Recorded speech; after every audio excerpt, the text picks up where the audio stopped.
Hello, everyone. Like a quick check, can everyone hear me? You can just post a comment saying yes. That'd be great, and then we can get started.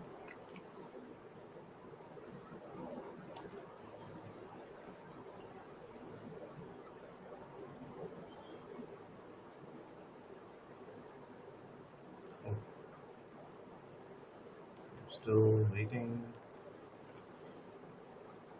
I think there's some latency issues.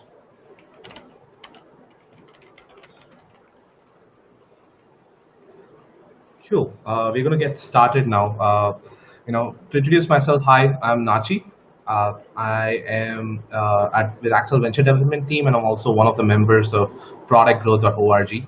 I'm sure everyone here knows what productgrowth.org by now, but just to give you a quick blurb, we really wanted to create a learning and a sharing community for people behind high growth startups. The funders and the fundraisers get a lot of press, a lot of knowledge bleed through is there, but it's also really a tough gig to build a high growth startup. And in that mean, there's a lot of knowledge that is required, and the product growth field is ever evolving, ever changing. New dynamics are being discovered, being tried and experimented with. So that's why we wanted to shed some light and stories of people who work behind these highly successful companies. In that vein, we've been doing a bunch of master classes, and welcome to our first and inaugural Ask Me Anything. Over master classes, we try to understand the playbooks of leaders and experiments behind companies like Swiggy, Uber, Lyft, and Bounce. But one other aspect we wanted to focus on with Ask Me Anything is like a free form Q&A where we can get our inner curiosities answers from experts who we look up to. In that vein, I would like to introduce Anshumani Ruddra. He is currently the VP of product at Hotstar, and I'll go into his career in a bit. Hi Anshumani, welcome to our live AMA. How are you doing? Hi everyone. Hi Nachi, how are you doing? And hi everyone, good to be here. Perfect. Hey, so Anshumani, just to tell you, we have a bunch of people live right now watching the AMA. We're coinciding this well. We collected a lot of questions beforehand. So as I was telling you backstage, I'll start with some of the questions that we collected from the community. In some cases, I'll be reading out their names out loud as well. And then later on, we would be going to Slido, where we'll be looking at some questions that people post or upvote right now. And if you want to post or view a question, you can go to sli.do, sli.do or slido.com with the code PGAMA. I'm sorry, I'm just going to change the caption real quick. So it's PGAMA, not PG Rocks. So you can just say PGAMA. So I am going to get started just to get the ball rolling, Anshumani. Congrats on the recent launches. I think you just launched a Disney Plus during these stressful times. Quite an incredible journey you've had with Hotstar. I remember us talking about the IPL launch a while ago, way long ago, which was like the crown jewel of Hotstar in the early stages, and to all the way to coming and launching some of the best premium content available on the internet. How has the recent event shaped how you ship product, especially during this lockdown, during this pandemic? So, it goes without saying it's been difficult, but we are incredibly lucky in the fact that we were already a bit decentralized in the way we worked. We had teams working out of Bombay, out of Delhi, out of Bangalore and Beijing. So the moment this happened, we were able to sort of very seamlessly work from home, right? And I'm sure there are disruptions, but I think at least on the product design and engineering side, there haven't been that many disruptions. We've sort of found our rhythm, right? We've found ways to be efficient and effective and sort of strike the right balance.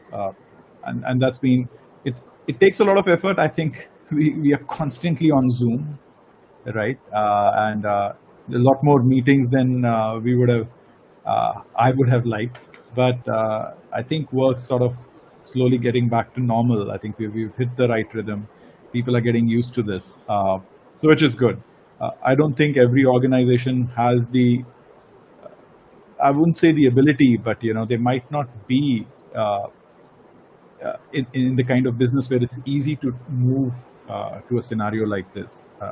So that's been great.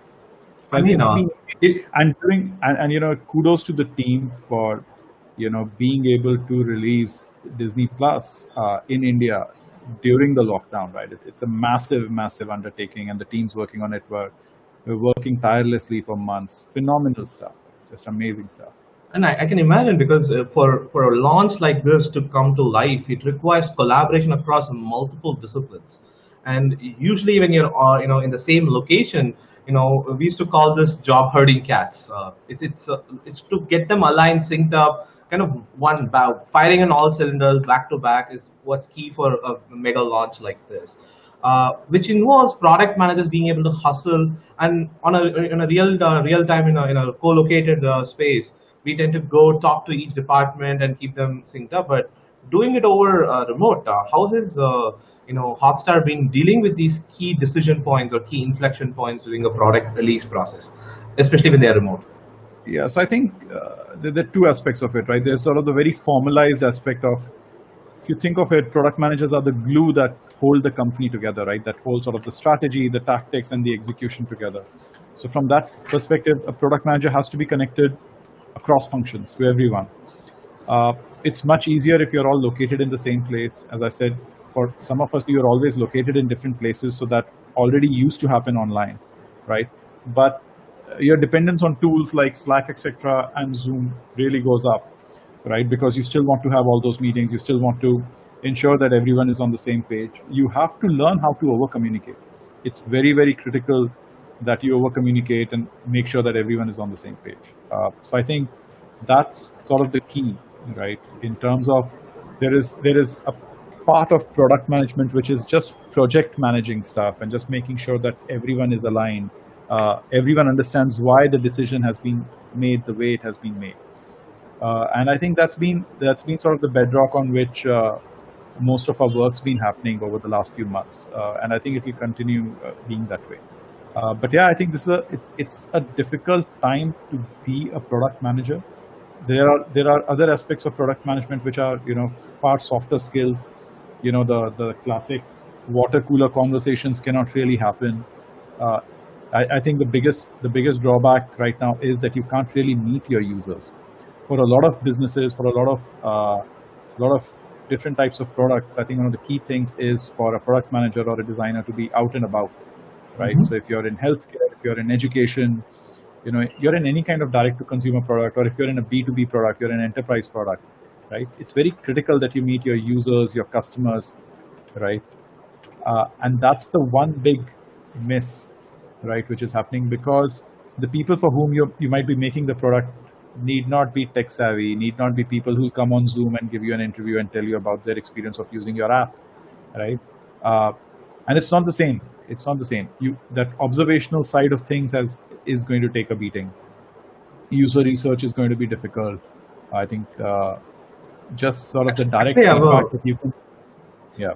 Actually, I have a follow-up question on that. Especially, this is a question from Amit Godbole. Hi, Amit. He's joining us from Pune. He actually runs Product Tank in Pune. So his question is exactly what you're talking about. While working remotely, how's the process of product discovery and user research working, and how are we able to do that? Can you share some insights on what are the best ways going forward? So I think, well, one is the hope that this lockdown will end and that life within a few months will come back to normal.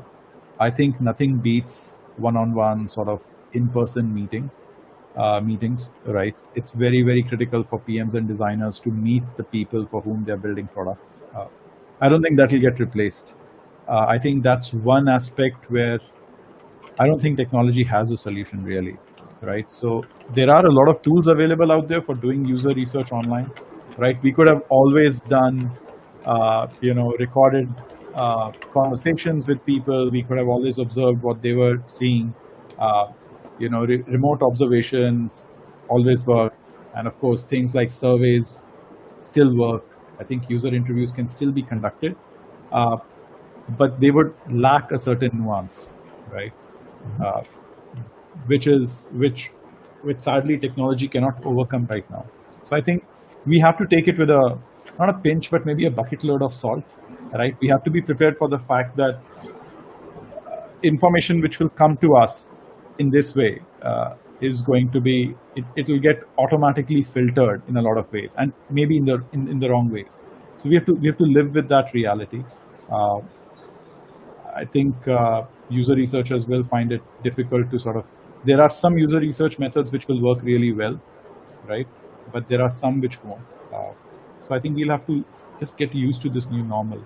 But I think having said that, the biggest thing is not to lose the discipline, right? So I think talking to your customers is still important. Talking to your users is still important, right?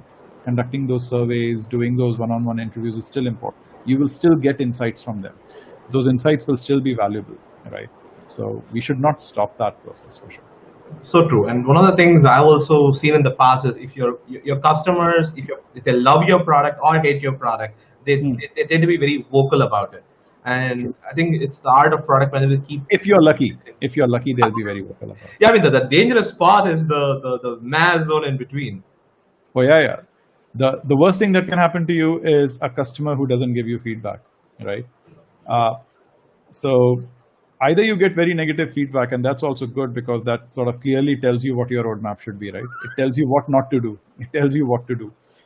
And once in a while, if you get some bouquets, you also know, okay, this thing that we did worked well, so we should continue doing this, right? But if you don't have customers who are telling you anything, it's you're in for a world of trouble. Yeah. So doubling down on some of the research methods you talked about, like what will work. I think I'll expand upon that. It's like maybe let's talk about data collection and making data-driven decisions. User research, qualitative data. During these times, what are some of the tactical ways of making high frequency decisions in a high demand environment? How has it worked for you? What are some of the tweaks or tips that you have found useful? No, I think, see, your decisions have to be built both on top of qualitative as well as quantitative research, and of course, your own understanding of the market, your own understanding of your users, right, and your own business needs, right? All those things will continue remaining true. But I think just from pure metrics perspective, right, the quantitative side of things, it's super critical to be, again, I think the word that I would use a lot is discipline, right? It's about understanding the health of your product, right? It's sort of a very diagnostical tool, right? People have a very poor understanding of metrics in general. I think across orgs I've seen, some of the smartest people you'd meet would still not have a very good grasp of what important metrics are, right? They would look at lagging metrics, right? Things which take effect. You did something 3 months back and they're showing effect now, and you're looking at them and they're giving you all sorts of mixed messages, right? I think it's very critical to look at leading metrics. So the challenge that I always throw open to PMs is that what are the set of, so you come into office or you open up your laptop first thing in the morning, what are the 3 or 4 things that you want to look at to know that your product did well yesterday? That things were fine. Your product is not dead. Your product is alive, it's kicking, it's thriving, right? So essentially, if I was a patient and I walk into a hospital and I meet a doctor, what are the quick set of things that the doctor takes my temperature, takes my blood pressure, measures my weight and height, right? Gets a sense, asks me a few questions, right? What is the equivalent of that for your product, right? So a basic health metrics dashboard. And of course, then you can sort of double click on that and go much deeper into each of those line items, right? But everyone should do this mental exercise. What are the things which tell you your product is healthy, right? And the answers that we usually get are things like, oh, I look at daily active users. And my usual follow-up question is, what defines active? So suppose you have an app, you have a consumer app. Does app open define a user as an active user? So essentially then you're saying DAU is the number of unique people who opened my app yesterday, but they didn't do anything in your app, right? Some of them might have opened it by mistake. They opened it and then they quickly shut it down, right? So this activity, the fact that you had DAU is not telling you whether your product is healthy or not, right? So should it be a ratio? Should it be the number of times an average user opened up your app, or define activity properly? So for us, the activity would be, did the user open the Hotstar app and actually watch a video? So he's not just a daily active user, but he's a daily video viewer, right? And then how long did they watch the video, right? And this tells you that, okay, my app is a video app, and these are the number of people who saw a video, right? So at least the basic reason for which my app exists is being served, right? So this is very critical, right? How many people started an e-commerce journey is critical, right? How many people surfed a product, who clicked on a product, added something to their cart, right? Or searched for something in the toolbox. So what are the activities that people do? So if you're an e-commerce product, there are different ways in which you could define your daily active user, right? And then you could look at different parts of that funnel and then say, okay, these are the number of people who came inside and looked at a product's page through various ways. They either searched for it or they clicked something that they saw on the homepage, but they went to a product page. And that's that is what I define as the minimum activity that I consider relevant for my e-commerce app or my e-commerce website. So again, what are these top 3-4 things which define the health of your product? And you know that these are things that you want to look in and day out, hour to hour, because if any one of these goes bust, then you know what is it that now you have to sort of enter triage mode, right? You have to figure out what is wrong, why is it wrong, right? So yeah, I think that's the sort of the key to looking at metrics and building that discipline of looking at these things. But a lot of people fall for the trap of looking at a lot of metrics. So they have these very exquisite dashboards, 300 different variables on it that they're tracking, events that they're tracking day in and day out. And there are beautiful trend lines, and there's area under the graph charts. All these things don't tell you anything, right? You have to sort of the data, right? Yeah. I mean, that's just data for the sake of data, right? You should be able to sort of boil it down to like, okay, percentage of users who did this activity, right? So if you've built a feature, right, which you would like 20% of your users to use on a daily basis, if on any day it's below 20%, then you know something is wrong. But again, I would always ask you the question, why 20%, right? Why is 20% a healthy number and not 30% or 40%? Why is 20% not a failure? Why are 100% of your users not doing this? So I think this is an exercise every business and every product manager has to do for their specific product, right? There are a lot of available metrics, and the good thing is that there are certain common. So if you're a SaaS business, there are certain things you should look at. If you're an enterprise product, there are certain things you should look at. If you're a direct-to-consumer product, there are certain standard metrics that you can look at, right? But over and above those, you have to evolve. You have to evolve your own methodology to look at metrics. That's awesome. I think to summarize it a little bit tighter, I would say, if you're a product owner out there, just distill your product down into what we call as pulse of the product, where you can quickly learn about the overall health. And then when something perks up or down, just double click on it to see. Don't overdo the data. It's almost and make sure that the things you're measuring are etched in the customer's reality, not what we want to measure, but what the customer is doing on the app, where it works. Correct. Absolutely. I think this is. I think we'll come back to the metrics parts in a bit of time. We have a lot of questions around that that people have posted. But we'll shift to something different right now. And before I go there, it is customary to ask this question during AMA: 1,000 duck-sized horses or 1 horse-sized duck? Which one would you? 1,000 duck-sized horses, always. Why? Always. Power in numbers. Power in numbers. If the world of storytelling teaches you one thing, monsters are easy to slay. In fact, the larger the monster, the easier it is to slay. So a horse-sized duck, while very powerful and capable of doing a lot of damage, is still a duck and is fairly easy to beat if you have the right tools, right? Nice. 1,000 duck-sized horses could be a handful, right? And could band together. Suddenly, there's a intelligent alien invasion, and you're that's a group of 1,000 very sort of highly motivated individuals coming after you. They might be small, but they're numerous. It's always that. Looks Always. like the game designer in you is coming out a little bit here. Oh yeah. It's like I mean, I don't know how many people here would have played, Age of Empires, right? And in these old school sort of games, your villagers, one of the easiest ways to actually win a regicide or a one versus one thing used to be that you could win the game in pretty much the first 3.5, 4 minutes, which is you just make like 10 villagers and go attack the other person's castle. And you'd be surprised, people are sitting, farming and making walls and whatnot, and your 10 villagers, not even soldiers, 10 villagers would just go and destroy a castle and kill the king, and you would win the game. And everyone would be like, what just happened?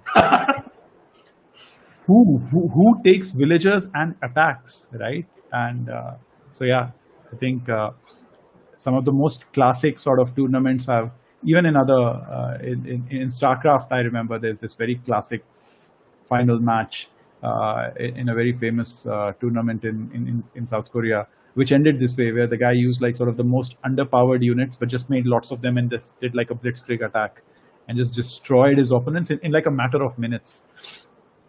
When the game started, everyone expected attacks to happen like 20 minutes in, but yeah, who expects an attack? Showed up in different. This guy just said, "Hey, the best defense is a strong first offense." Absolutely.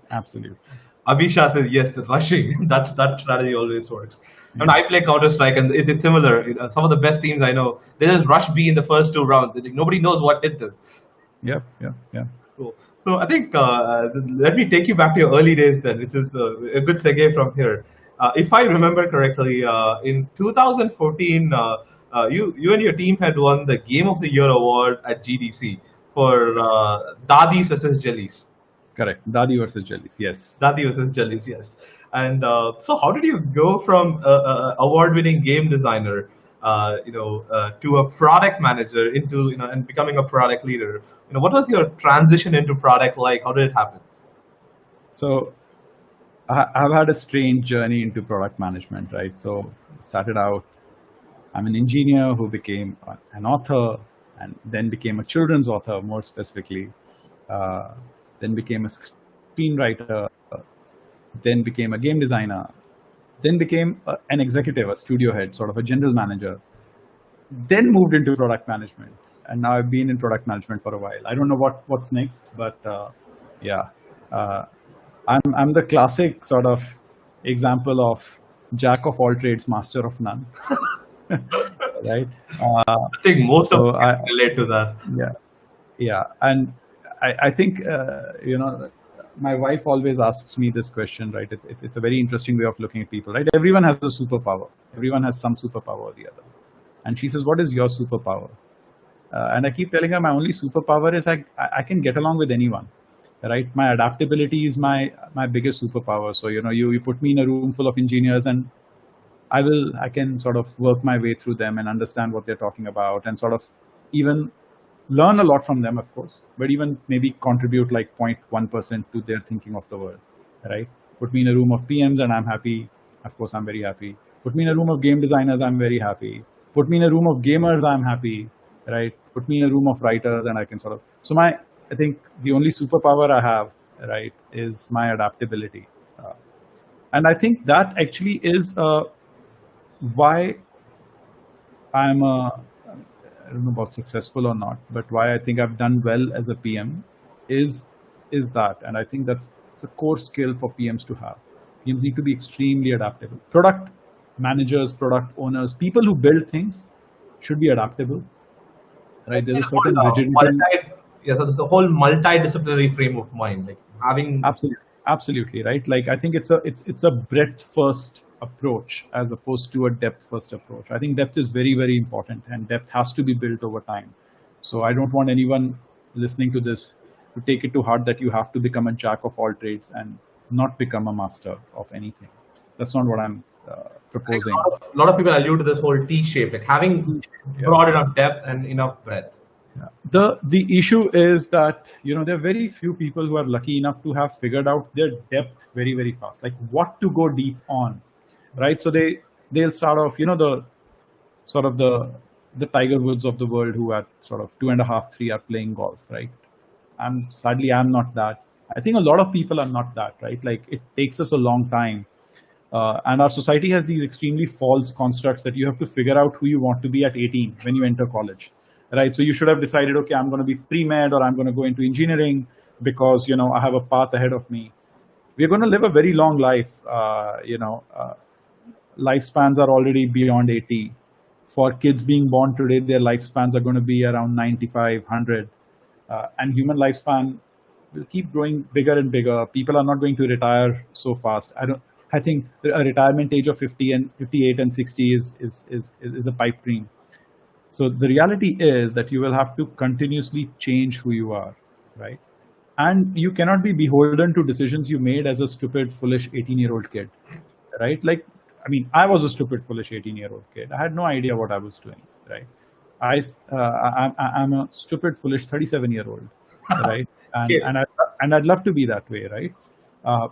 The fact is, you take the decisions based on the things that are around you, right? The context that you have, and you sort of adapt yourself to those. So for a lot of us, the reason we have to go breadth first is because we need to figure out areas where we can potentially build depth, right?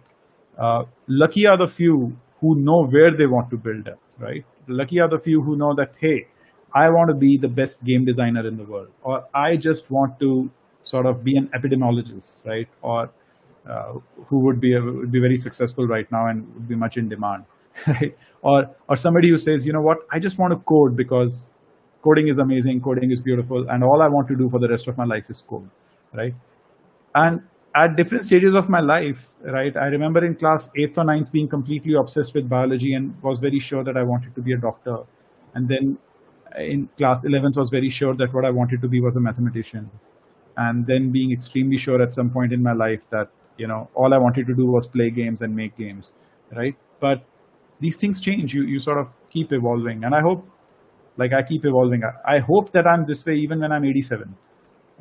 Right, fingers crossed. So right. one follow-up, I'm seeing it from the chat. Abhi Shah, what do you think of this framework having a 2-year window to evaluate? Okay, this is what I'm going to try for these 2 years, and then either double down or go broadly from every 2 years. What do you think about that?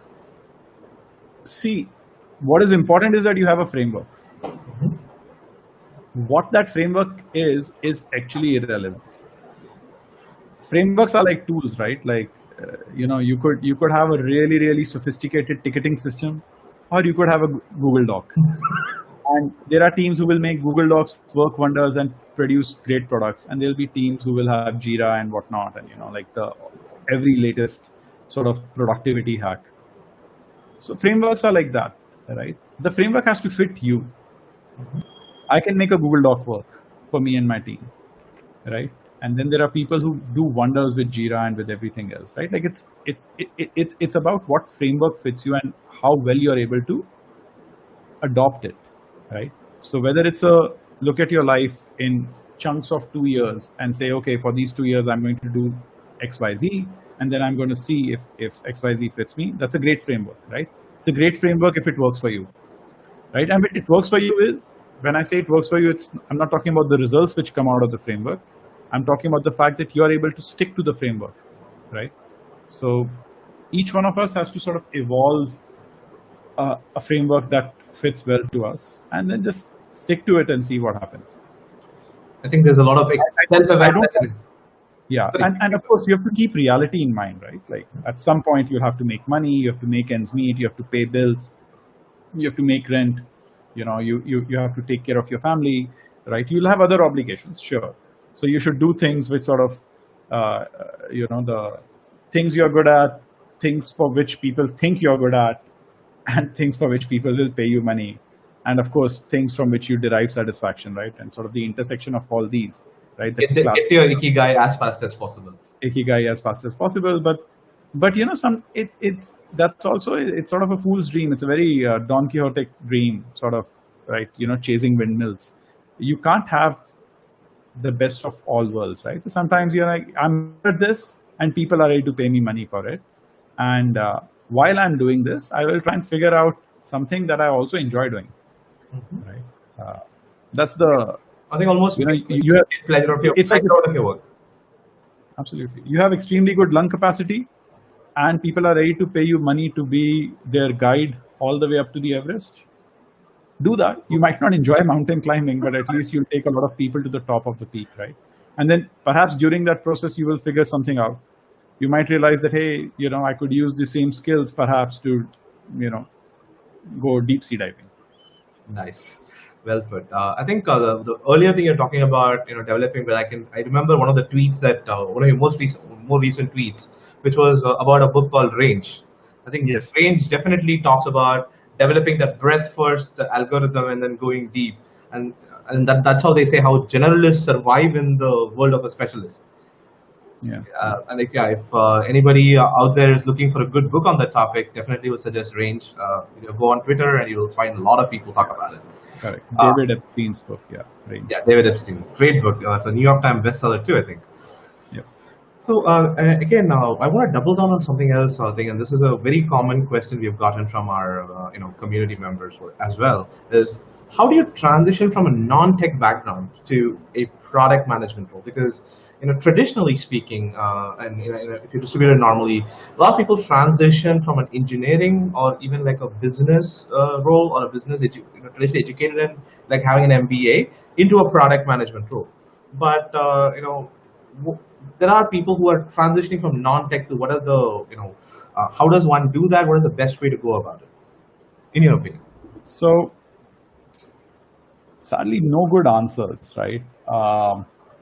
Okay, so in the tech industry, there's a massive preference for PMs with tech backgrounds, right? So anyone who's coded before, spent a couple of years coding, then did an MBA, and then became a PM, right? That's sort of the classic PMing path that a lot of PMs take. But here's the weird part, right? Nobody expects PMs to code. Nobody expects PMs to even look at code, right? What the expectation is that a PM can speak to engineers. So the skill set that is required is, can you work with engineers? When you when you lay out a roadmap, are you able to talk to your engineering counterparts and understand what they're trying to tell you? So they're trying to tell you, hey, this is a stack that we'll use. This is what we plan to build.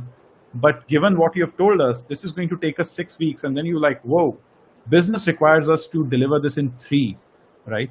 So can then you reduce the scope of what you want to build or reduce the complexity of what you're trying to build and still get something out, right? So do you understand engineering limitations? Do you appreciate first and understand what engineers do, right? Which is not the same as you being able to write the same algorithms as them, right? That's not a skill set that's required, right? So it's not like, oh, you should be able to pass an engineering round. No, like as a PM, you're never going to do quick sort, right? It's just not going to happen, right? There is a very specific kind of a PM, which is a technical PM, right? On products which are extremely technical, right? Where the PM needs to have great domain expertise, right? So suppose you're a PM in ad tech, and your primary job is to build ad servers, right? I won't be a good fit there. Like, I think I'm smart enough to learn how an ad server is built, and I'm sure I can go and talk to people who build ad servers and engineers who work in ad tech and understand. But if you are launching your ad tech product, you're not going to hire me as a PM. You shouldn't. And neither would I venture and say, okay, I'm going to build this out for you, right? Because it's not my core competency and it's a very, very specialized thing, right? Once you've done it, right? And of course, even those guys did not start out as being ad tech PMs. What they had, the skill set that they had, was that they were extremely technical, right? And they could go very deep into understanding that specific kind of product, right? And build on it, right? So it's an acquired skill. So where non-technical people will always struggle is this. By the way, some of the best PMs I've worked with over the years were non-tech people. Never did a day of coding, right? Did bachelor's in commerce, then did an MBA, or started out in in completely different domains like sales and marketing, and at some point got lucky, worked in an organization which allowed them to transition into a product role, or just happened to be in an early stage startup where everyone said, hey, nobody has any expertise here, everyone has to do a bit of everything, and suddenly realized that they were the head of product for a really amazing, beautiful product that they'd slaved and worked for 4 or 5 years, right? And I keep telling, see, you go to school for becoming an engineer and becoming a developer, and there is a well understood sort of curricula which exists outside in the world, right? Like today, if a 16-year-old comes up to you or me and says, I want to be like, I want to go and work for Facebook, there is a path that you can give to him, assign to him, and say, hey, do this, right? And if you're really, really good at it, you'd get a job at Facebook or Google or whatever, right? ByteDance, whatever. That's very difficult to give somebody that path as a product manager. PMing is one of those things which it's a little bit like lying, right? It's the job of being a con artist. You sort of first day go in and say, hi, I am your product manager, right? And you say it without any conviction, and even the guys standing in front of you are like, wow, seriously, this guy is our product manager? And you do this for 10 years. It's like you face the mirror every day and you say, I'm a product manager, I'm a product manager. And at some point you say it with such amazing conviction in a room full of people that everyone's like, this guy is a PM. It's absolutely that. And I don't want to sound frivolous about it, but what I'm essentially saying is that with every day that you do the job of a PM, you become a PM. That's not necessarily true of a lot of other professions. Right? Sure, you are a coder if you code every single day, and you're a designer if you design every single day. But the thing is, there was some level of grounding and framework that sort of got you to that space. With PMing, sure, you could say, okay, I have a very analytical bent of mind. I'm very artistic. I'm extremely creative. I am very strategic in my thinking.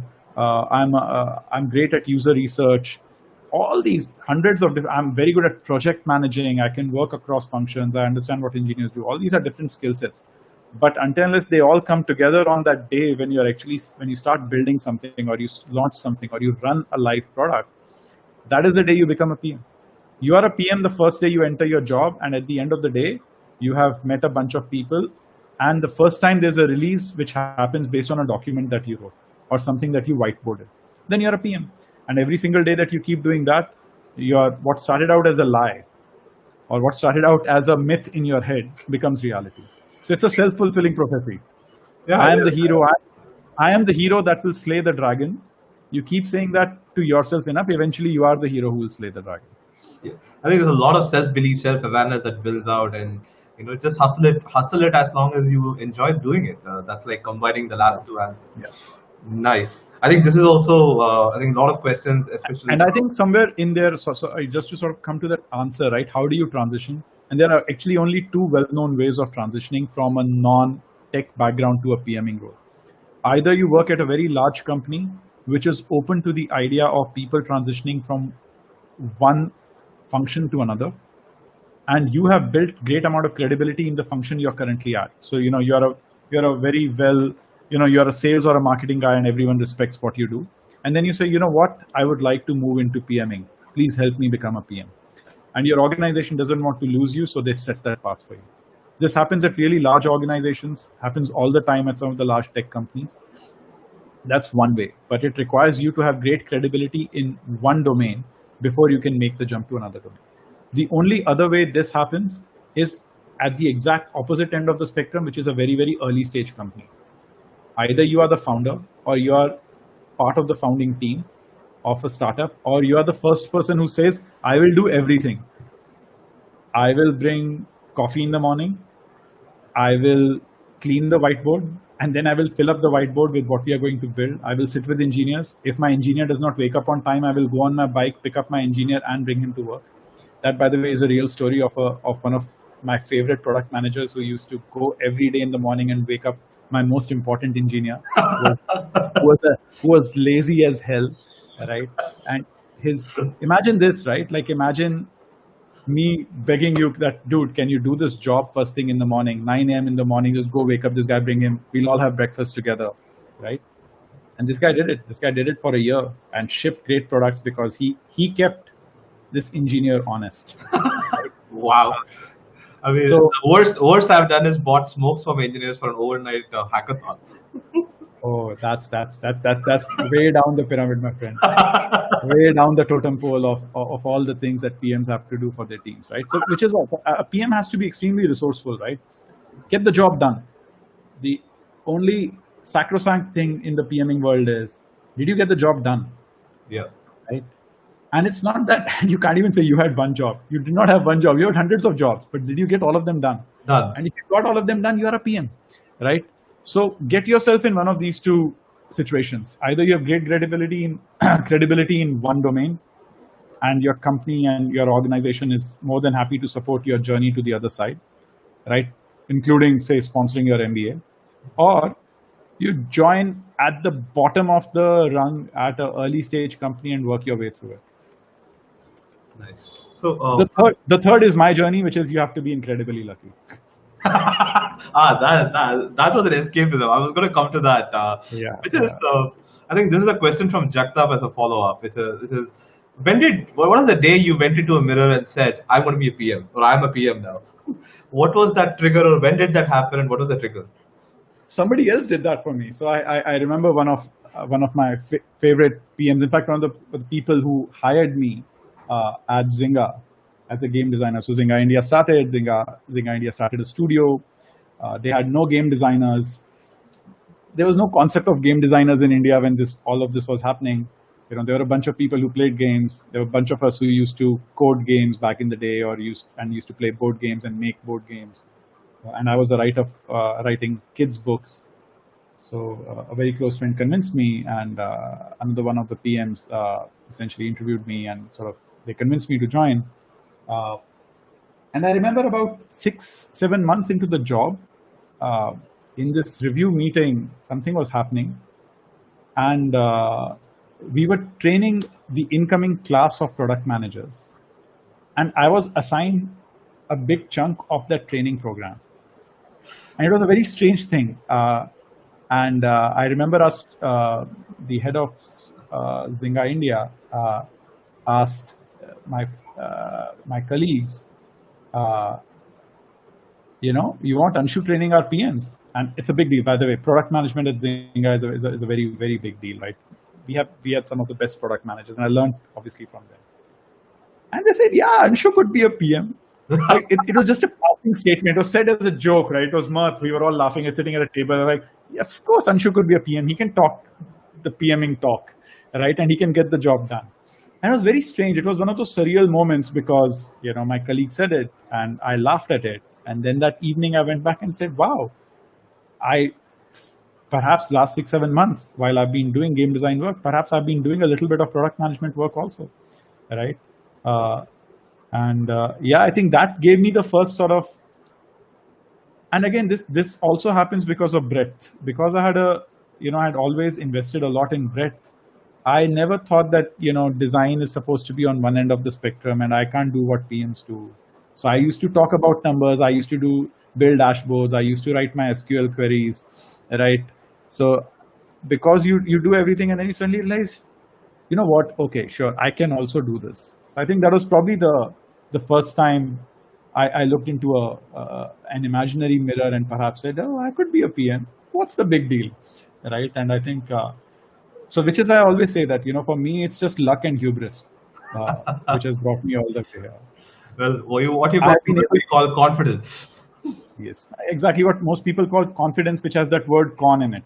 Con artist is a confidence artist, right? So I think the biggest job, your biggest con job that you'll pull is to convince yourself that you are capable of doing something. And once you start doing it, then it's no longer a con job. Then it's reality. Quickly, when was the day you went into a room and said, I'm a PM, and you said it with so much conviction, everybody believed it? When did that happen?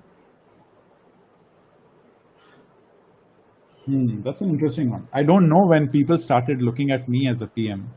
Did you have so much conviction that you knew you're a product guy? Oh, when I ventured to start like my own thing, I was like, okay, I'm going to run a game studio. All I know is how to make a game, and sure, I know about game design. I don't know anything about strategy and anything about running a studio and sort of hiring a team and building out a team. Uh, I would be responsible for pretty much hiring everyone, building out the product function, building out the game design function. So when I was leaving Zynga India, I left with the conviction that yes, I can do it. And again, it was because of the faith shown in me by mentors and by people sort of who said, dude, you can do this.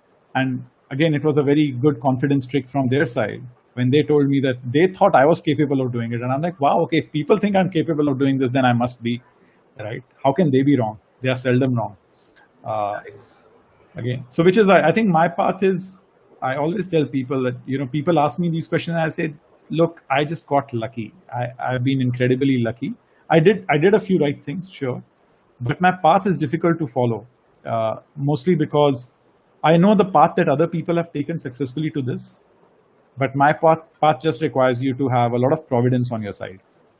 Wow, nice. Well put. Amazingly put. So now I want to walk you down the memory lane again and take you back to some of your early successes and failures. Right. One of our members, Giridhar Sriram, if you're here, what was your experience while shipping your first product or feature, and how do you feel about it right now? So interesting thing, right? So I joined Zynga India, and I used to measure my success in the number of books I had sold till that point. I was a children's writer. I used to travel across the country, go to schools, right? So my biggest sort of, just the year before I joined Zynga India, I had spent the year traveling to 109 schools across 13 cities in India. Wow. Meeting school children, reading from my book, and literally carrying my books in a sack, going and putting them on a table and hoping that some of them will buy it. And the book sold pretty well, considering that in India we don't have much of a book market. We are not much of a reading culture. It's a myth that we read a lot. We don't. So that's why you moved to Hotstar. It's because we are a more video culture, or we are watching culture. True. We've become a video culture, yes. But that experience was very valuable because I think that was, if you really think about it, a book is a type of a product. And as the creator of that book, as the writer of that book, you're essentially the product manager of the book, right?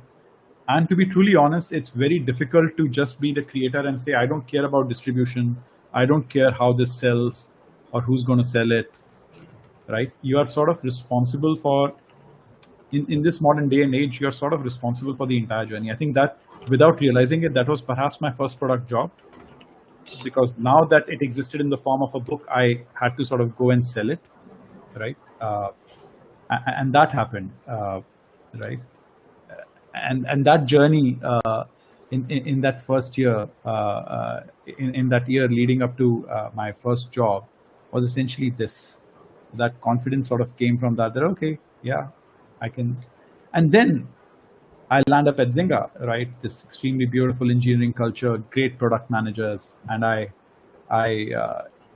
think I joined on a Monday. On a Tuesday, I wrote down the draft of a feature. We worked on it all week long, right? With the art team, the design team, the engineering team. It shipped the next Monday, and on the very first day, 500,000 people. We did a slow rollout. Right? It was an experiment. It was under a slow rollout. And about 500,000 people played it. And I was like, wow, I spent the last 1 year selling 10,000 books, going door to door, literally. And my reach, my distribution was sort of just that, right? And so there's a great analogy that people use, right? Like writers and sort of people who create things, they tend to think of the things that they build as their children, right? Mm-hmm. And mammals grow in a very linear way. You have a 9-month gestation cycle, then you have one kid. Then you take a few years off, you have another 9-month gestation cycle, you have another kid, right? So mammals can only grow so just that fast. You can't have 100 kids, right? Unless you're Gandhari. The natural cycle. Right.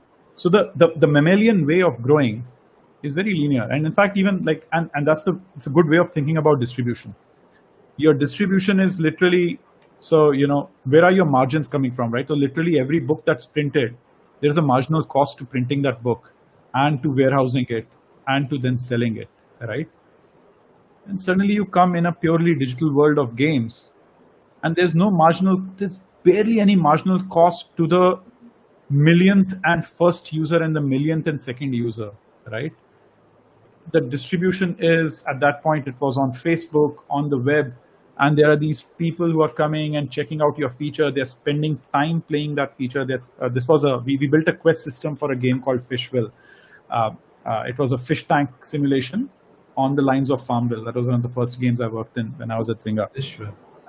Fishville, yeah. It was a very popular game, especially with kids and younger people. And a lot of parents played this game with their kids. And we built a quest system on top of it. And it was bonkers. And I had one of those moments where I just sat back and said, I spent 6.5 years writing books and struggling my way to my first sort of what was considered a bestseller because I had sold 10,000 copies of it. And here on literally day 8, I had 500,000 people playing something that I had just thought of last week. And that sort of suddenly realized that, okay, the mammalian way of thinking is sort of is limited in its approach. So you have to think like a dandelion. If you know how dandelions grow, right? Like their seeds just go all over the world, right? Millions of seeds. And even if there's a crack in a pavement, a dandelion seed would go there and that tree will come out after a few years, right? So you're just like, you're spreading yourself. Your distribution channel, when it's direct to consumer, is beautiful, right? And I don't know who came up with this analogy. I'm forgetting the name of the writer who came up with this analogy of sort of don't think the mammalian way. That's one form of distribution, but grow like a dandelion, which is a very different form of distribution, right? And in the digital world, that's how you grow, right? You build something, and tens of thousands and millions of people can sort of come and sample it. If you crack distribution, your reach is so much wider, right? And when this happened, this really broke my mind, right? Because I realized, wow, we've been doing things not incorrectly, but I wish I had known this earlier, right? And so since then, sort of that first 6.5-year journey, then over the next sort of 11 years has been about, wow, take these distribution channels and really how do you put content out there? How do you put your products out there? Things that you build and things in which you put your blood and sweat. And not just you, but a team of your 30, 40, 50 people, 500 people, right? How do you make sure that it reaches the right people for whom it is intended, and they take it and they use it, right? And then you feel joy. It's the same joy that I felt when I saw a kid picking up my book at a bookshelf and convincing his or her parents to buy it for them, right? And then actually write an email or drop a note on my website saying, hey, I loved reading your book. And now that sort of moves into, okay, 500,000 people or 1 million people or 10 million people. And I worked on games like Mafia Wars, which had millions and millions of users, right? Who are enjoying things that you're putting out there. And then just the concept of success and failure gets very muddled up though, right? Because there is success is in even that one single kid reading your book and appreciating it. And there's success in 1 million people playing a game that you've built. They're both successes, right? You just have to, the business lens when it is applied, of course, means different things, right? So there's a part of me, which is the designer part of me, which appreciates one single user really enjoying what I've built, right? And being delighted by what I've built. But there's the business product side of my brain, which enjoys the fact that, oh, millions of people have used this and spent money on it. Wow, that's a lot to process. I think thank you for going so deep into the topic. I think I'm going to switch a little bit to more what we have as the general product management questions. Actually, you know what? Before I go there's one follow-up I'm just seeing here from Ankit. His question is a little bit more on the professional side, but I can broaden it. Like, how do you manage? We talk about successes a lot, but and cracking distribution and everything. But how did you manage failures? I'm sure it's not all bed of roses at all. Absolutely. Both at the product level and even at a professional level. I think when they say professional level, he's alluding to career failures. Like, I fucked it up, or maybe I did not hit my numbers, or I'm not considered the best in my business. So how did you handle both the product level failures and professional level failures? So, if you strongly believe that you will not make the same mistake again, and by the way, that requires like a dog-headedness, like a little bit of there's a little bit of a jerk inside you which needs to be there, which says that I will not make the same mistake again. I will make other mistakes, right? So then, if you have that very, very deeply sort of stuck in your head, then you look at every failure as an opportunity to figure out why things went wrong. And then you build a framework around it and figure out, okay, I'm not going to make this specific mistake again, right? So whether it's a failed product launch, whether it's a failed product itself, whether it's a failed stint at a company, right? Where, spend 2 years, you walk away from it feeling like, I wish I could have done more. Things could have been better. Sure, there were variables that were not in your hands, but you could have done a better job. You have to, one of the key things that PMs have to do, so, one is, a lot of people think that PMing is very reactive in nature, to which it is, because you have to react real time to what's happening. But there is a part of it which is, you sit back and you look over both your successes and failures and truly see if they were successes and failures. What would happen is that sometimes a lot of things which look like successes would actually not be your successes. You just got lucky, or the market was just right. Something just exploded, right? The time for that idea had come and you just happened to be in the right place at the right time. So it's not really your success, right? And similarly, with failures, you can realize that, sure, you messed up and you messed up big time, and but you can also realize that, hey, the market was not right. The idea was premature. We did not do our homework correctly, right? And if you're able to pinpoint the thing that went wrong and why it went wrong, then you can fix it in future. You can actually ensure. So, it's like the shots at goal philosophy, right? So if you look at and I'll answer this more on a professional level, right? Like, I expect to work till the day I die, right? And I hope to live to 200. So I have another 170 odd years to sort of play this field, right? So it's that Michael Jordan line, right? That I've missed 3,000 shots and I've hit the buzzer. Many people just remember the times when I hit the buzzer and sort of dunked the basket, but people forget the times when I missed that last shot, right? And I think that's that level of persistence, right? I think over a long enough career, you will have a lot of failures. There is no such thing as a lot of successes, right? It will be ups and downs, ups and downs. Hopefully your successes are really, really big and your failures are very small, right? But the truth is your failures will equally be large failures, right? They would push your career back by a few years. They could destroy a little bit of hard-earned credibility that you might have in the market.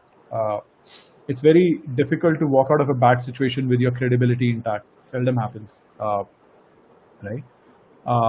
But again, the point is you live to fight another day and you don't make the same mistake again. I think that's the key part. How do you keep evolving, keep becoming better, and just ensure that you don't make the same mistakes? I've had a lot of failures, right?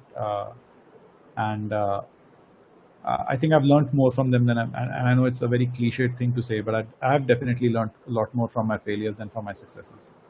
And it sounds like almost those keep you grounded in reality in a way. You don't get too carried away when you're successful and then not go into this cycle of depression when you're failing. So one of my favorite books, for which a lot of my friends make fun of me. So there's this book called Thinking in Bets by Annie Duke, and she's a very famous poker player. And she says this thing that good poker players know that when they win, it's very likely that they won because they got lucky and not because they were very skilled. And when other people win, it's not because they got lucky, but because they were very good at it.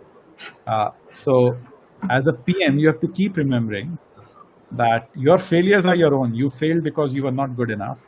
But when you win, you also have to keep reminding yourself, I also got a bit lucky. Right? Things were right. The time for this idea had come. I got lucky with a really good team. I have a very good engineering counterpart. Right? I had a lot of support from everyone. Lots of things. And I right? think the undercurrent there also was. It's like, I mean, no PM can really take credit for Zoom's success right now. Yes, true. You've built a great product. See, you can take credit for the fact that over the years you've built this phenomenal product, right? Which everyone can use. But dude, who expected this situation to happen? Who expected Zoom to hit 300 million daily active users? No one did, right? If I had asked you in January that Zoom would be one of the most used consumer apps and would hit number one, right, on Play stores, you'd be like, Are you kidding? okay, are you kidding me? I'll bet my left kidney and right kidney that I could win that bet, right? And would have lost, right? But this is an external factor. They've got lucky, but the thing is they were prepared for that luck. And which is where their success is completely theirs. They should own their success, and the PMs and the designers and the people at Zoom should own that success because they had built a wonderful product and they've done all the hard work to get it to a place where when an external event caused this massive boom, they were ready for it. Nice.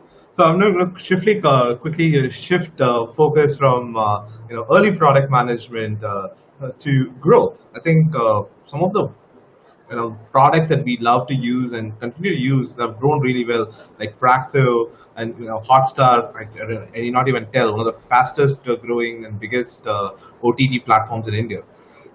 So how did you start building this growth engine, and what do you think about it?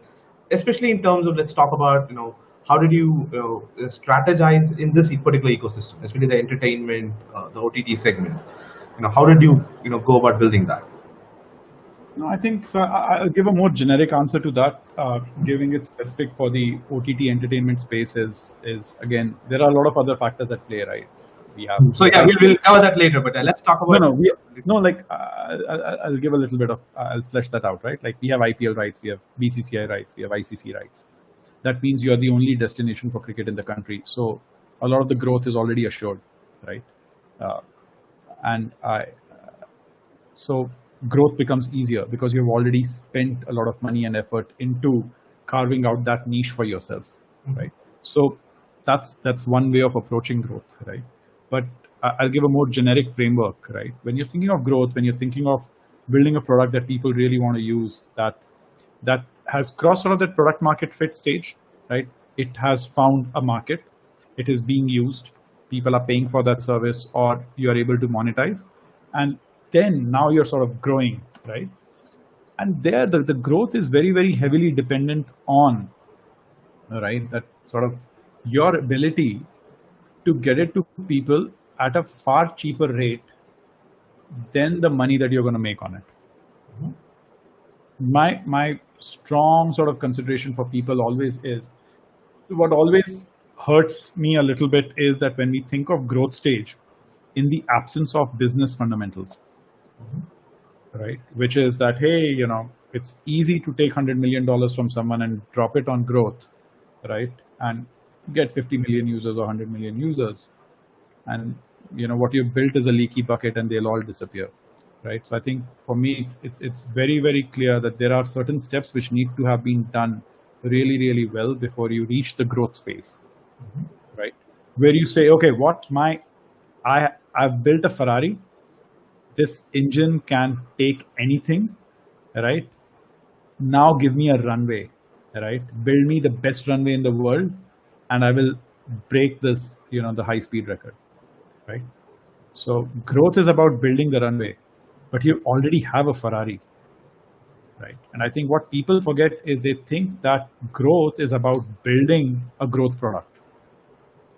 Growth, the product is already there, and of course the product will become better. You will put out the next version of your engine and you'll keep making your product better. But growth is about building the runway.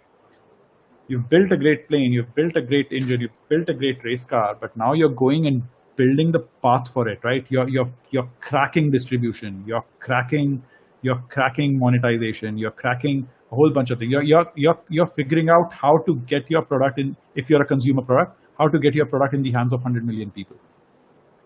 If you are a consumer tech, if you're a SaaS product or enterprise product, now is when you're saying, I will build the best sales team in the world who will ensure that every single enterprise uses my product.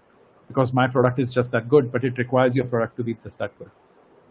PMF is very, very critical. Product market fit and a much higher bar. You're no longer at MVP stage. You have a solid product. I think when 0 to 1 is like the whole PMF is very it's an art. You have to keep trying, just have the right strategy, and the timing, like you told, it's unpredictable.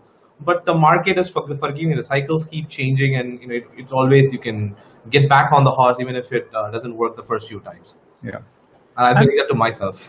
And again, sort of, I don't know whether that's a good analogy or a bad analogy, but if we take that race car analogy and the racetrack, the conditions on the racetrack then tell you, oh, I need to have better tires. Right? So you keep making changes to your product, right? Like that growth phase then informs you, right? Your sales cycle will inform you that, hey, people are demanding this particular feature, right? Our competitors have this feature. Why don't we have this feature, right? Or a consumer product, you'd realize that, everything is fine, but we need this, right? So of course, the whole growth phase also informs how your product is built.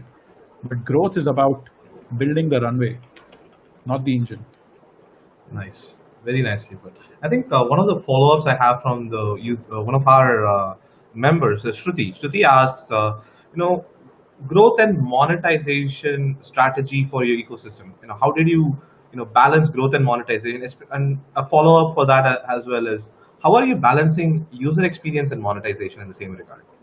This like being a product leader is a balancing act between when do I crack and go after getting more users, and when do I monetize them?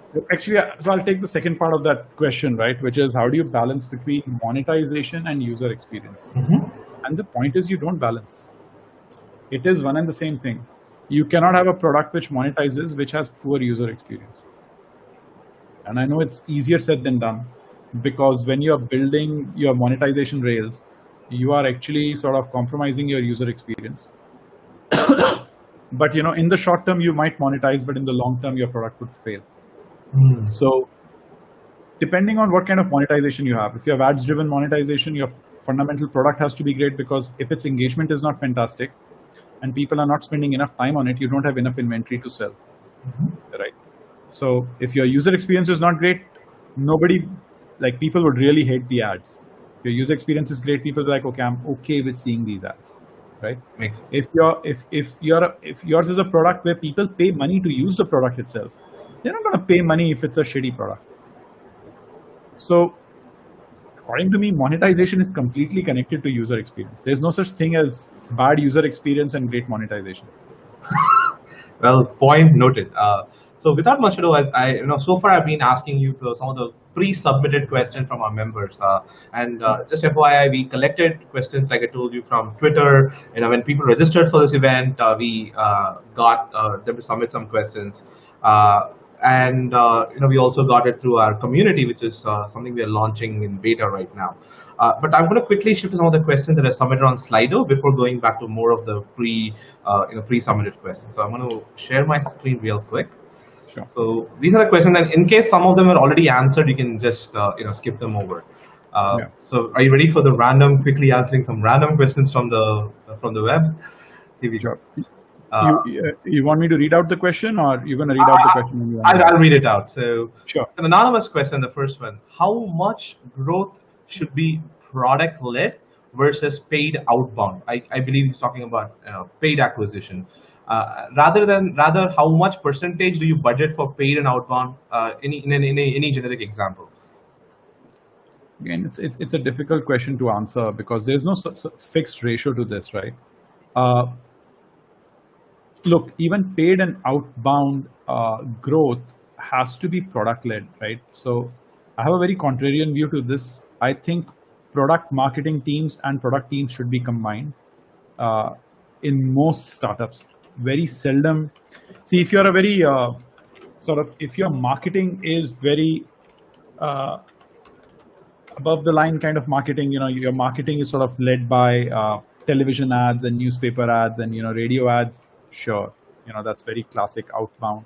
Because if you have the kind of product which now needs just this gasoline to sort of really light it up, go for it. But if your marketing is actually sort of very online paid, marketing which sort of directly gets the users to your product, I think product has to be involved. So I would actually always err on the side of product-led marketing, right? So building out a really good, a system where users can invite other users to the product, right? Where you can give out some freebies and sort of make sure that other people can enjoy the product, or a social growth-led product, right?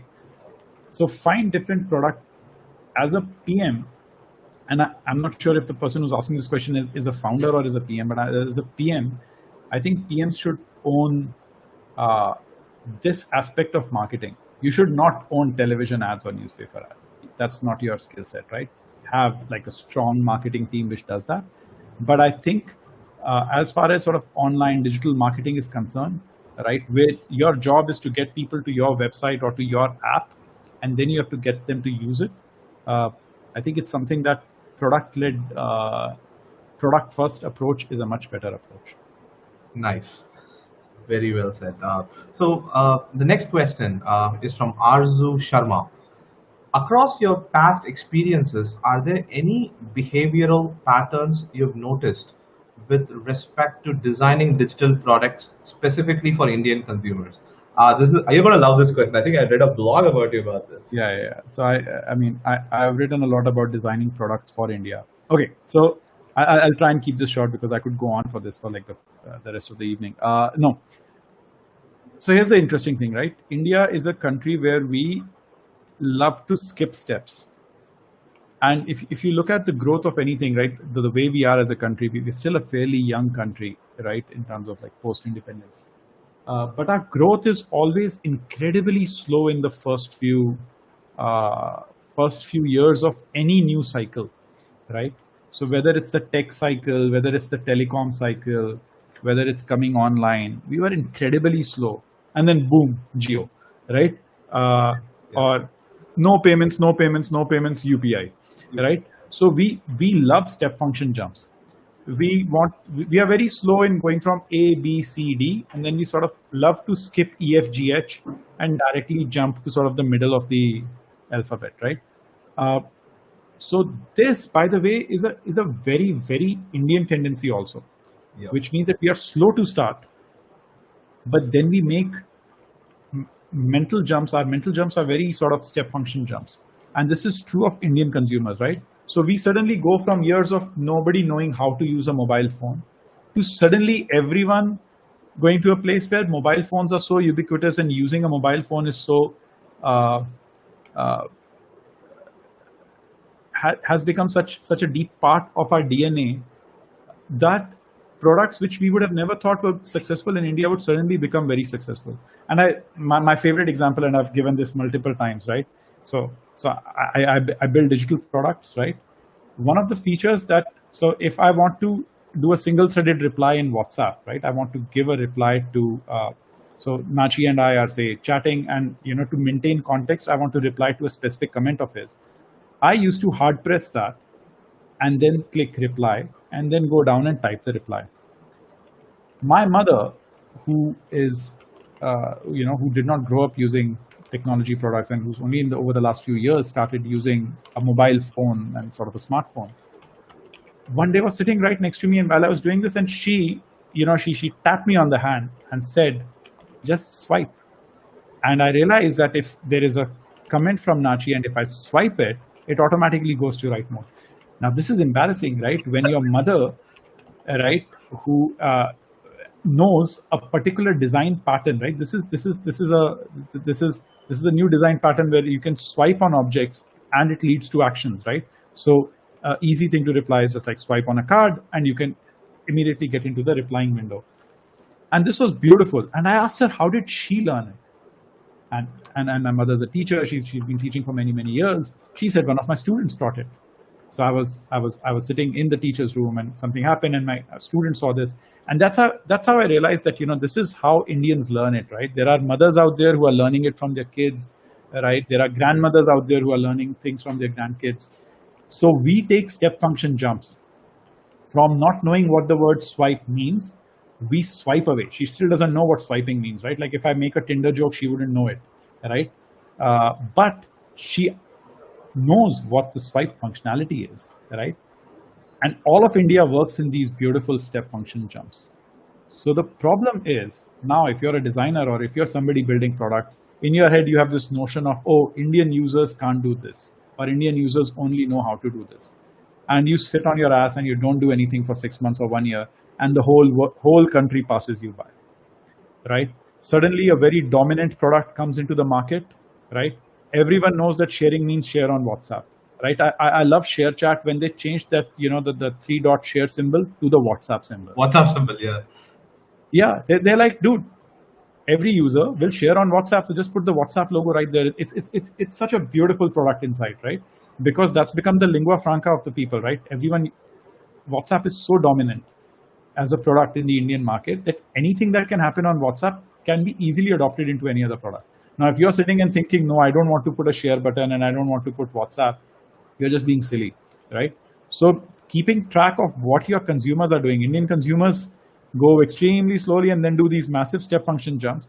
And if you as a designer or a product manager miss that step function jump, you're doomed. Your product will die a very swift death. And that is why you have to have very less of an ego and say, okay, this is customer reality. We are just going to adapt to it. Absolutely. It's not rational. PMs should not have egos. Like PMs and designers should keep their egos aside, right? There is no such thing as I built that. Like, no, users wanted something. Users are already far ahead of you. Give users a lot of credit. I think one of the things we in India are really bad at is that we see India is not one country. It's a country of many countries. Our demography is very, very divided. We have very poor understanding. My biggest gripe in life is that Indian PMs and Indian designers know nothing about India, right? And we keep thinking about making world-class products, but we barely are able to build a good product for India. So, and Indian users are leaving us far behind. Indian users are leaving Indian product managers far behind, because global products will come into India and they'll dominate the hell out of us, because Indian users will adapt to them very, very fast. Nice. And so just to add to a little bit of what you said, and to audience out there, and this is a Hotstar report. The largest number of users we see watching more time online were from the Bihar West Bengal belt, or the Bihar, Jharkhand, and West Bengal, and that was surprising to me. And Apptopia or App Annie released this report where the top downloaded app or most active user app in India at the time was a Bhojpuri songs app. And as a PM, I'm looking at it and going, wow, this I would have never imagined. I would have thought metros would beat, the far remote areas, but no, not really. And that changes how we think and how do we etch the next features. Yeah, this is the classic step function jump, right? The tier 2 markets in India, the rural markets in India are right now going through those massive step function jumps. Right? And if you miss that, then it's a foolishness in hindsight. Absolutely, right? You would feel so foolish that suddenly the entire rural population of India, right, added an extra 100 million users, and they were all craving great content, great features, great products. They wanted to spend their time. Data was cheap for them, and you were not there. You were not ready for them. And some app was ready. Some guy sitting in a small room built out a great music app which had Bhojpuri music in it, right? Like, I love that. I just absolutely love that, right? That's something that all the big music apps in India would have missed. Missed it, yeah. Cool. So we'll go to the next question. It's an anonymous question again, which is tips for a PM who is moving to manage the product as a founder. Since it's pre-PMF, a lot of ambiguity, specific points on team, roadmaps, planning, and tools. So we're talking about how PMF was an art. I think he wants us to elaborate a little bit on that in a tactical level. So I'm just trying to understand the question better. They're saying, what if the PM happens to be the founder of the company? Yeah, I mean, as a founder company, he is the product founder. And it's a PMF, so there's a lot of ambiguity. What are the specific things he could do, especially on teams, roadmaps, planning, etc.? All that is faff. You just have to focus on one thing. Do your homework. Understand who your user is. You have to answer 2 big questions. Why are you the right person to build this product? And why would users care if you built this product? Mm-hmm. Everything else will fall into place. Answer these 2 questions. You will have your product roadmap. Your team will have a North Star to chase. And everything will fall into place, right? Sure, you'll still have to do the work, but I'm saying most people get into road mapping and user interviews and sort of building a product because somebody had a great bright idea, without actually validating any of their thesis, right? So go validate your thesis. Figure out why would users care, right? So when you're that early, you have to do your homework. It's a classic Indian problem. Given a question paper, we immediately start answering it. Read the question paper first. See which questions you actually care about. Which questions can you answer in the first 10 minutes, and then sort of focus on the problems that you don't know, right? All good engineers do this, right? All good engineers do this, right? They don't start coding immediately. They really, really delve into the problem because they know that the final solution is a 20-line piece of code and they can type it out in like 2 minutes. But first figure out the problem. Good PMs should do that too. Take your time, answer the why questions, right? And do your homework. Then get into everything else. And in summary, keep it simple. Don't overcomplicate it. And that's probably the answer for the next question if I'm reading the question paper, right? Which is, when you have just launched a new product and are a small team, what framework can be used to maintain long-term feature map? Which you just said. It's fab. Just focus on one thing, do it well, keep it simple. So I'm going to skip that. Where next comes Rajiv with a question: leading with authority and leading with influence. What's the right mix? And when would you choose one over the other? Anshu, they're asking for your secret sauce. Yeah, man. So I fall into the second category, which is influence, right?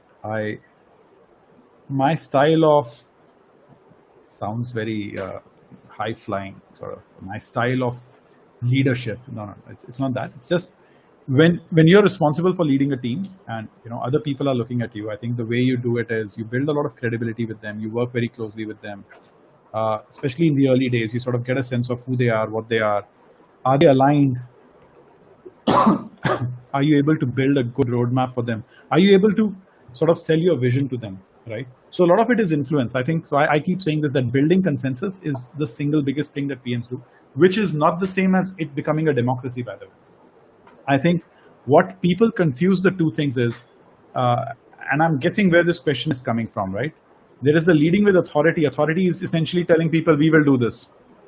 And then everyone falls in line and you do this, right? And influence is, this is the path. This is where we are going. Let's figure out the best way of getting there, right?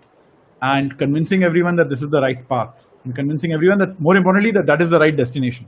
The path might be different, but that's the destination. Because if everyone agrees on the destination, paths can be figured out, right? Which is why I think your authority actually will come from your influence, not the other way around. You can be authoritative and have zero influence.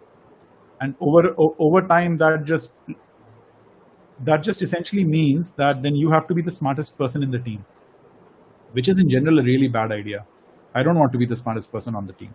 That puts the entire pressure of coming up with smart things and interesting things on me. I'm not going to solve my engineers' problems, right? My engineers have to be smarter than me. My designers have to be smarter than me. So what that means is I have to use my ability to convince them and influence them to get their smartness to work. Yeah, I think almost you're talking about servant leadership, where you work to make sure everybody is doing their 100% and be successful. Absolutely, right? Like there are people who have found success with the authority way, because they're incredibly smart people. They figure out like, okay, this is what has to be done. This is a roadmap. I've hired all of you, so I don't expect any of you to sort of like argue with me unnecessarily. Just go chase this, right? That's never worked for me. That's never worked for me, at least. I mean, I've never seen any product leader also allude to that, saying that doesn't scale either for them. They want to make sure they have smart people delegated to them, and they're kind of doing the tweaking and building the tracks for the future ahead. Yeah, but what I said is still true. You're still not. It's not a democracy. You're still the PM. You're still the decision maker. And people are doing what you're telling them to do. But the step is that you convince everyone. You bring everyone along. You let everyone disagree, but you make them commit. Nice. So I think we'll take another one question from Slido before that. After that, I want to go into hiring and culture questions, especially about if you are hiring in this time of COVID. Controversial question. I'll keep it at the end. So Kunal Gupta asks, how do your baseline, how do you baseline a number to make sure that you have a good MAU, good retention for your product? I will skip the what metric I used at Hotstar because I don't want you disclosing anything you don't want to disclose. But Sure. he's talking about benchmarking. We talked about it earlier. You said, okay, make sure these are good. But what does good mean? Is 20% DAU or 20% MAU good? Yeah. Is 30% DAU good? What is the magic numbers for you? Yeah, totally depends on the kind of project the product that you have, right? Again, something that I answered earlier. Have a very good sense of what activity you are referring to when you refer to an active user, right? So if it's hopefully it's not app open, right? If you have a product, it has to be a specific activity which matters to you and your company, right? Which strengthens your product, which shows that your product is healthy, and then okay, so then it's essentially ratios, right, which work. It's never really DAU alone or MAU alone, but it's something like the ratio of DAU to MAU or DAU to WAU. Then you look at things like how often are people using your product, what is their retention, what is the day 1 retention, what is the D7 retention, what is the D30 retention. And again, all of this depends very, very closely on the type of product. So if you have a direct to consumer product, you have a consumer tech product, there are a certain set of metrics that you should look at. If you're an enterprise product, you think about this very differently. If you're a SaaS product, you think about this very differently, right? We're still talking about benchmarking. I think the question is alluding to, where do you find what is a good one? Let's take, video. So you have to look at the market, right? You have to look at who you're competing with, who's the most successful in your domain, right? And try and figure out, ask around with 10 people how much time they spend on that product, what their engagement is, how often do they find themselves. Then this is an exercise you can do easily. I mean, sure, you can use things like App Annie and a bunch of other benchmarking tools, right, which will tell you exactly, say, what somebody's DAU is, what somebody's MAU is, what their engagement retention is, right? Sure, those numbers are useful, but there is a lot of qualitative stuff that you can do to figure out how deeply engaging are these products. Especially in the world of games, for example, it's very easy to figure out, wow, this group of people always is playing this game, and they spend a lot of time, right? Like, PUBG is a success in India when everywhere you turn, somebody's playing PUBG, and it's a 15-minute session, and that in a day you've seen them at least play that 15-minute sessions 3-4 times, which means they are spending at least a bare minimum of 60 minutes playing PUBG a day. But you've also seen them playing it every single day. That's magic, right? They're spending 30 days a month playing that game in 60 minutes a day. That's like 2,000 minutes. That's just bonkers, right? So, that's the benchmark. So if you are saying, I'm making a AAA console quality title, right, and I'm going to compete with PUBG and I'm going to spend $20 million and spend 3 years and make a phenomenal game, then that's your benchmark, right? So again, depends on the kind of product, the market, but I think benchmarking is actually pretty easy. Just look at the kind of users you're building the product for and see how often you find them using the product. So again, do your homework. Going back to very aptly qualitatively speaking, what you're alluding to is like understand their natural frequency. If you're a Correct. food ordering app, understand that people will eat 3 to 4 times a day, and what portion will they order, and what portion can you make them order if you add other things to your product. And if they watch video, how many hours do they watch a video? And what, like Netflix and Hotstar kind of companies do, they say, okay, now what portion of their watch can we occupy, and what do we need to do? Yeah. What portion of their mind space do you want? Do you want to carve out, right? They could be doing 200 different things. How do you ensure that they spend that time on your product? Perfect. So I'm going to go off of Slido now and ask some of the pre-submitted questions, but this will be the hiring and culture part. I think earlier we were talking about your early journey as a product manager. At one point, you were thrust into this, the role of leading teams. How did that transition happen from an individual contributor into a leadership track?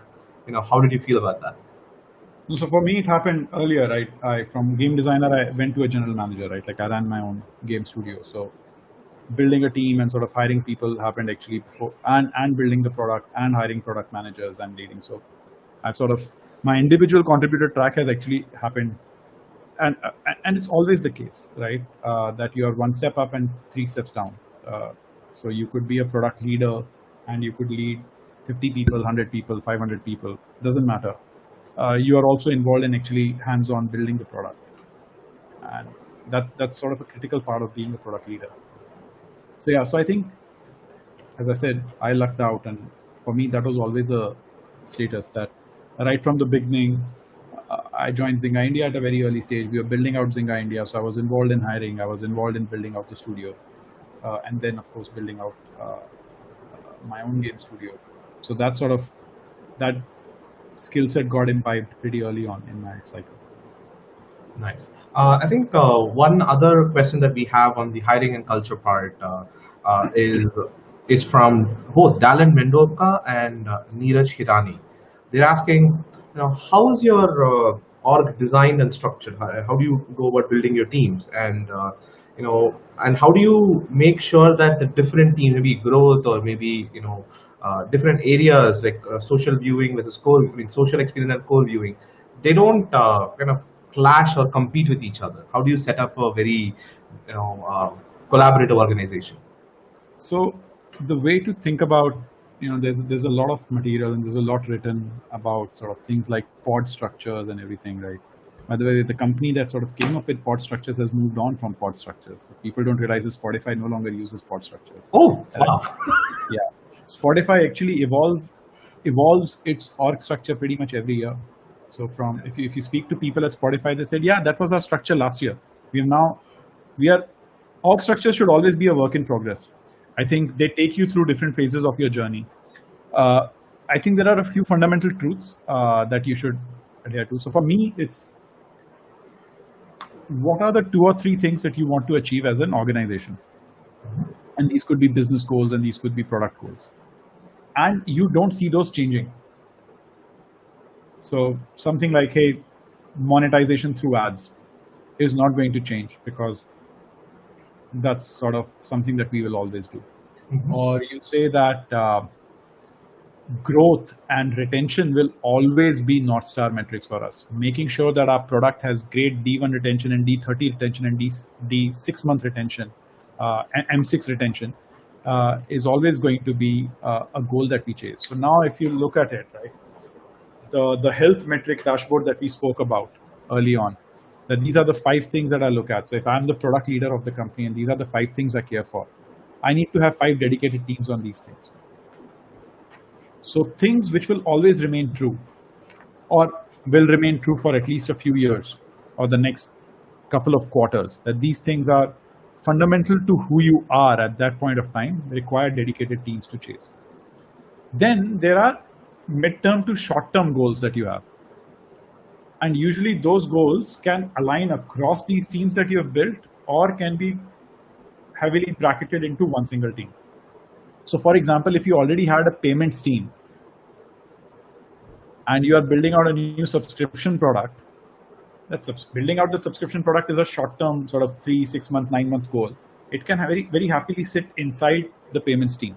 But the fact that you will always have a payments team is important to you because you're a transactional product. So you always need to have a great payments team who is able to handle large volumes of payments, right? So individual projects can come and go and metrics can be aligned to them. But the fact that a payments team needs to exist is a fundamental truth, at least for 3-4 years, maybe more.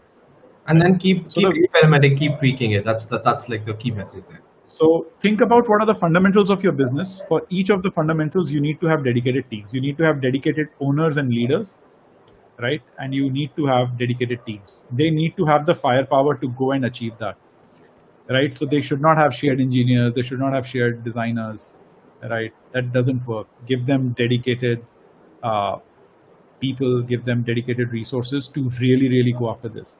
And if you realize, no, this doesn't require dedicated resources, then it's not a fundamental to chase. If you're not convinced that something should not be a standalone team, then it means that it's not something which is a fundamental standalone goal that you would chase at least for the next 1 or 2 years. Mm-hmm. Then put it under some other pod or make it a more horizontal layer across things. Nice.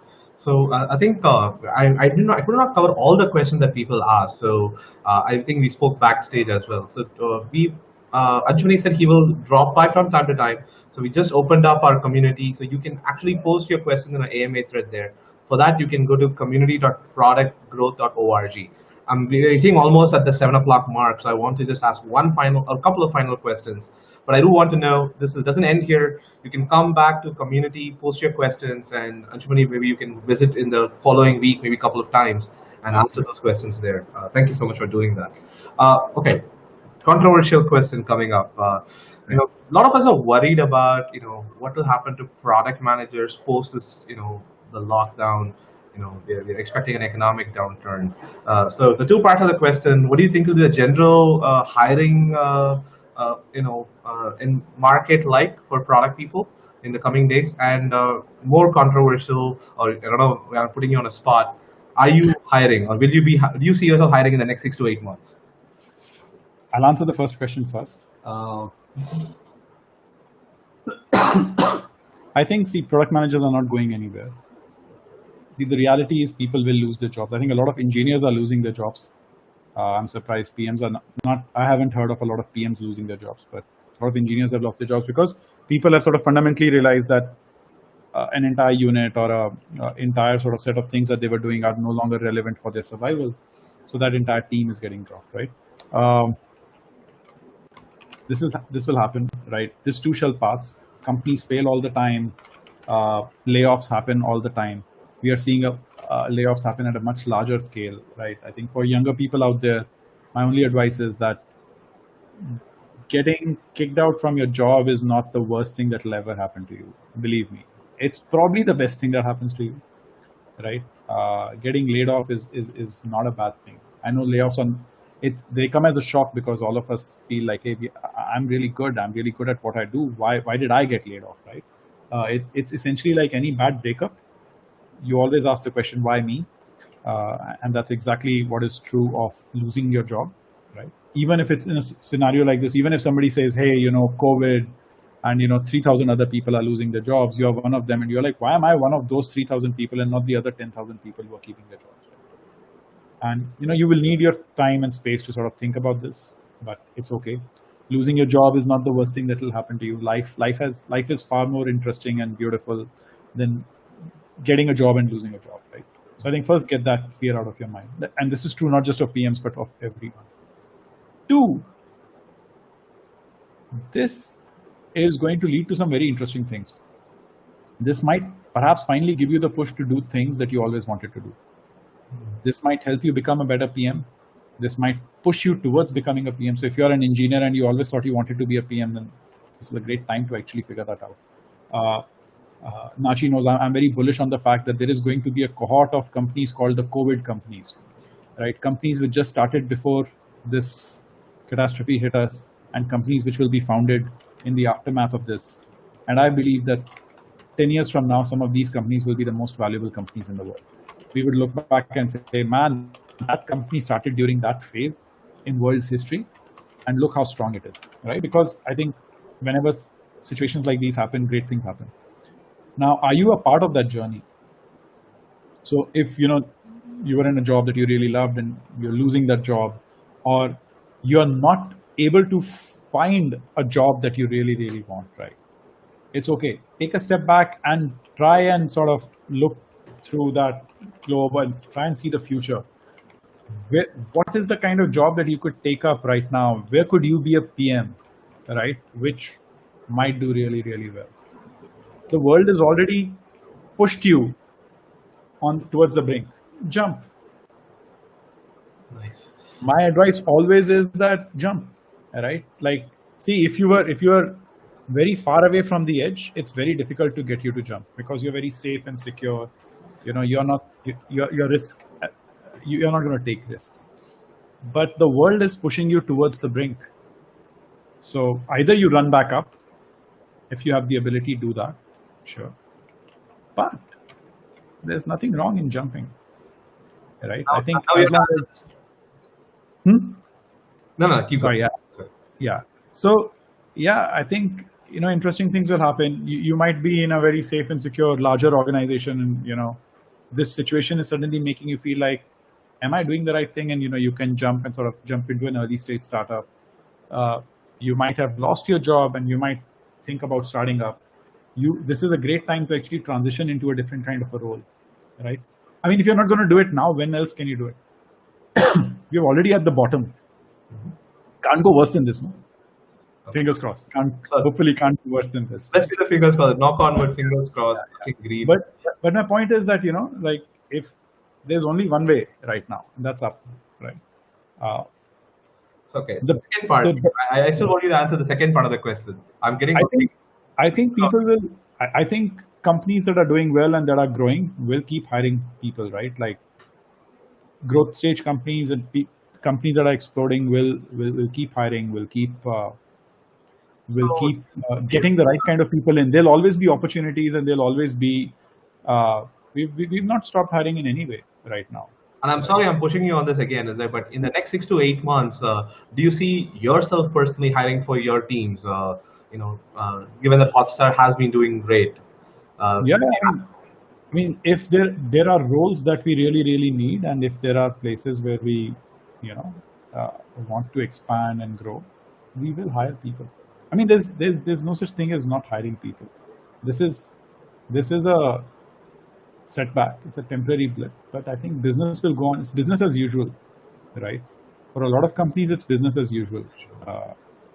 Nice input. I think a lot of other questions would be on that I've gotten is on what do you look for when you're hiring people, or what are your favorite interview questions and techniques, which I will post on the forum, and I think it's better suited to answer in the forum.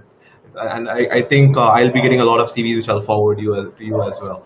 Absolutely. I think we've over the time we had already scheduled for. So I just wanted to not want to take more of your time. So thank you so much for going deeply and answering a lot of questions from your past, from how you do things today, and what you see in the future.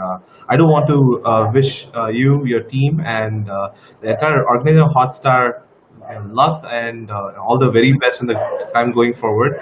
Looking forward to catching up with you again in another session like this. Absolutely. Thank you so much, Nachi, for asking great questions. Loved answering them. Had a great time. Thank you, everyone. Thanks for tuning in. Take care. Thank you. And again, anyone who wants to join the product growth community, I've just shared the link below. For a brief amount of time, I want to keep the community also open so you can come and register as well. But that will be closed soon. And if you want to apply, you can use this link and send it as well. Do join us there. We can ask more questions, get more answers, and I'll be posting all the questions from here there as well. And you can also share your experiences, your feedback on the questions, and let's continue this conversation. It's not a one and done thing. And as a group of PMs and product people professionals in growth, marketing, so there's a lot of things we can share amongst each other. I think we should continue doing that and learn from each of our experiences and try to make all of us better as a community. So thank you so much for joining us today. Thank you so much for all the 50 plus to 70 plus people who stayed throughout the stream. Apologies for going a little over time, but I hope you enjoyed it. We both will see you another place another time, and definitely you'll see me back again hosting another AMA or a masterclass next time around. See you soon. Follow us on Twitter for more updates. Thank you.